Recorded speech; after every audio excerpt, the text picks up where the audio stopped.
Hello everyone. स्वागत है आपका गीता मैम चैनल पर। आज से शुरू करने वाले हम Python series. Python data science के लिए एक बहुत ही इंपॉर्टेंट लैंग्वेज है। पाइथन में बहुत सारी बिल्ट इन लाइब्रेरी है जो मशीन लर्निंग और डेटा साइंस में हेल्प करती है। वैसे हम आर का इस्तेमाल भी करते हैं, लेकिन पाइथन मोर पॉपुलर लैंग्वेज है, तो इसलिए आज से हम लोग पाइथन सीरीज स्टार्ट करते हैं। तो as a first day of the Python हम लोग आज सीखेंगे कि पाइथन को कैसे डाउनलोड और कैसे इंस्टॉल करेंगे। तो आप सामने देख ही रहे हैं, गूगल सर्च इंजन मैंने खोला हुआ है। यहाँ हम लोग लिख रहे हैं पाइथन डाउनलोड। पाइथन डाउनलोड जैसे ही हम एंटर करेंगे, आप सामने देखते हैं सबसे पहला लिंक आया है डाउनलोड पाइथन। ये पाइथन की ऑफिशियल साइट है। जैसे ही हम यहाँ जाएंगे तो आप देखेंगे कि यहाँ पे हमारे पाइथन का लेटेस्ट वर्जन दिख रहा है 3.11.1।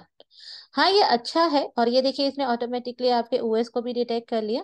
तो आप यहाँ से वैसे डाउनलोड कर सकते हैं, बट आई सजेस्ट कि आप इसे अवॉइड करिए, क्योंकि ये पाइथन का लेटेस्ट वर्जन है। और हम पाइथन सीख रहे हैं इस समय मशीन लर्निंग और डेटा साइंस के लिए, जिसके लिए हमें बहुत सी एक्सटर्नल लाइब्रेरी की भी जरूरत हो।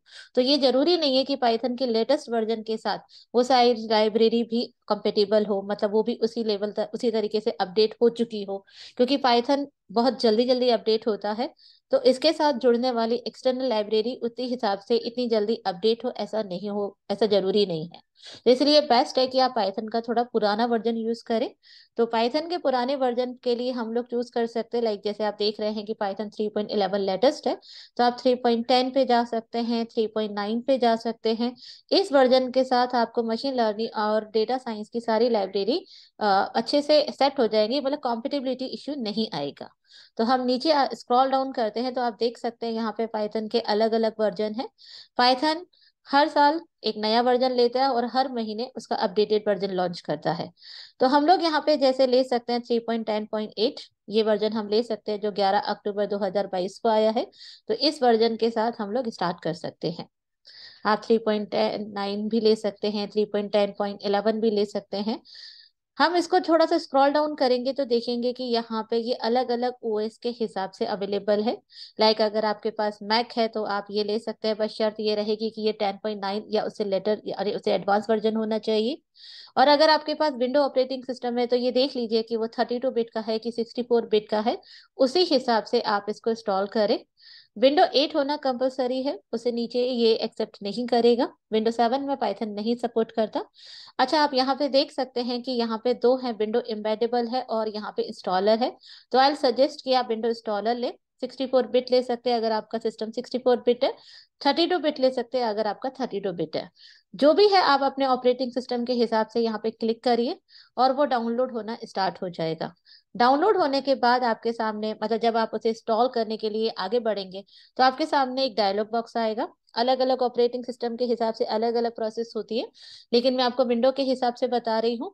तो विंडो के हिसाब से अगर आप देखेंगे, जब आप इस पर क्लिक करेंगे तो आपके सामने एक डायलॉग बॉक्स आएगा, जहाँ पे आप नेक्स्ट नेक्स्ट करके इसे इंस्टॉल कर सकते हैं। लेकिन बस एक बात का ध्यान रखिएगा कि उस डायलॉग बॉक्स में सबसे नीचे एक चेक बॉक्स दिखेगा जिसमें लिखा होगा एड टू पाथ। तो ऐड टू पाथ करना कंपलसरी है, वरना पाइथन आपके ऑपरेटिंग सिस्टम में पाथ सेट नहीं करेगा, जिससे वो अलग लाइब्रेरी इंस्टॉल नहीं कर पाएगा। तो this is a very important कि आप ऐड टू पाथ करें और उसके बाद आप नेक्स्ट नेक्स्ट करेंगे तो पाइथन आपका अच्छे से इंस्टॉल हो जाएगा। पाइथन अच्छे से मेरे सिस्टम में इंस्टॉल हुआ है या नहीं, ये कैसे पता लगे? तो अगर आप मैक है तो आप टर्मिनल खोल सकते हैं, लेकिन अगर आपके पास लिनक्स है तो भी आप टर्मिनल खोल सकते हैं। लेकिन अगर आपके पास विंडो है तो आप वहां कमांड प्रॉम्प्ट पे जाइए या पावर शेल पे जाइए, और वहां जाकर आपको सिंपल बस लिखना है पाइथन।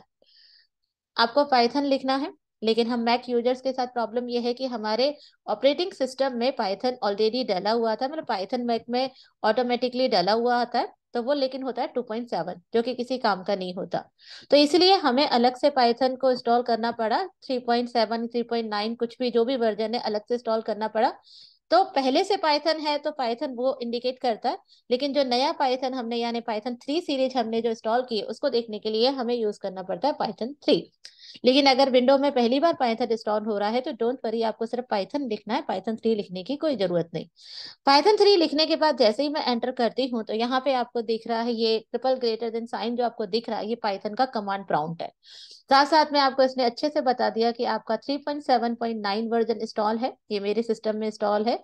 और ये पाइथन का कमांड प्रॉम्प्ट है जहां पर मैं पाइथन के कमांड लिख सकती हूँ, बट डोंट वरी, हम यहाँ पे पाइथन का कोड नहीं करेंगे। हम पाइथन का कोड लिखने के लिए अलग से एक एडिटर का इस्तेमाल करेंगे, जो कि VS कोड है। एंड उसके बाद ऑब्वियसली जुपिटर, उसके बाद गूगल कॉलैब। इन सब का क्या यूज है, कैसे करते हैं, ये सब आगे बताऊंगी। लेकिन फिलहाल मैं आपको ये बता दूं कि ये भी एक पाइथन का कमांड प्रॉम्प्ट है, लेकिन ये सिंगल लाइन कमांड प्रॉम्प्ट है। यानी कि आप यहाँ पे एक लाइन में एक ही कमांड लिख सकते हैं। जैसे आपने लिखा x = 2, ये सिर्फ एक एग्जाम्पल के लिए दिखा रही हूँ। और जैसे ही आप यहाँ पे x को वैल्यू देने के बाद पूछना चाहते हैं कि x क्या है, तो वो आपको बता देगा कि x की वैल्यू 2 है। तो बस प्रॉब्लम ये है, ये पाइथन कमांड चलाता है, लेकिन प्रॉब्लम बस ये है कि ये एक लाइन में एक ही कमांड चलाता है, तो इसलिए हम यहाँ कमांड नहीं करते। ये सिर्फ टेस्ट करने के लिए था कि पाइथन सक्सेसफुली इसमें चल रही है कि नहीं है। अब हमें पाइथन से बाहर आना होगा। बाहर आने के लिए हम यहाँ पे लिखने हैं क्विट, QUIT, क्विट। जैसे ही आप एंटर करेंगे, आप पाइथन से एग्जिट हो जाएंगे और वापस अपने नॉर्मल OS प्राउंड पर आ जाएंगे। यहाँ पर अब आपको एक और चीज टेस्ट करनी है, वो है PIP3। वैसे PIP3 आपको नहीं लिखना, विंडो यूजर्स PIP लिखेंगे, मैक यूजर्स PIP3 लिखेंगे।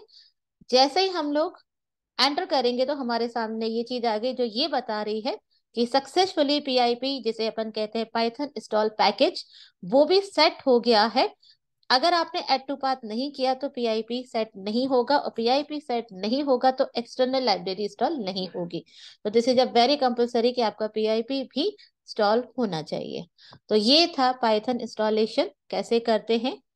अब आता है, मेरे पास पाइथन ऑलरेडी इंस्टॉल था, इसलिए मैंने आपको इंस्टॉल करके नहीं दिखाया, सिर्फ इंस्ट्रक्शन बताया। आप इसे करके देखिए।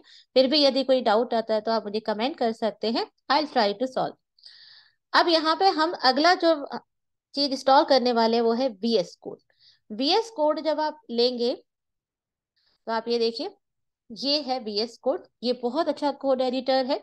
इसका इस्तेमाल हम पाइथन, जावा, C++ किसी भी लैंग्वेज के लिए कर सकते हैं। ये सिर्फ एक एडिटर है।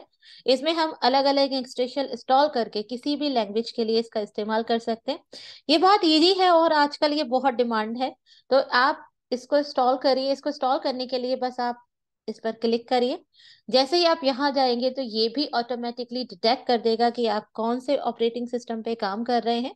तो यहाँ पे आपको यहाँ वर्जन का कोई इश्यू नहीं है, क्योंकि ये किसी लाइब्रेरी के साथ कंपैटिबल नहीं है। बल्कि ये अच्छा होगा कि जितना एडवांस ले उतना अच्छा है, क्योंकि एडवांस में ज्यादा अपडेशन है और ज्यादा अच्छी लाइब्रेरीज है, ज्यादा अच्छी सजेशंस है। तो इसीलिए एडवांस ही लेना ठीक रहेगा।